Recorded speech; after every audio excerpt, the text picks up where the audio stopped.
سورة آل عمران. بسم الله الرحمن الرحيم.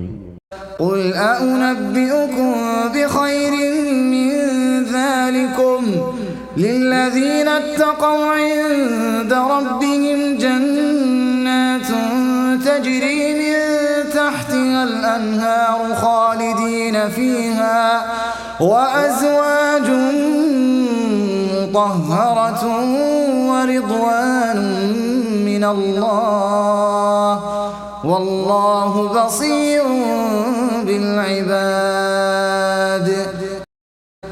الذين يقولون ربنا إننا آمنا فاغفر لنا ذنوبنا وقنا عذاب النار.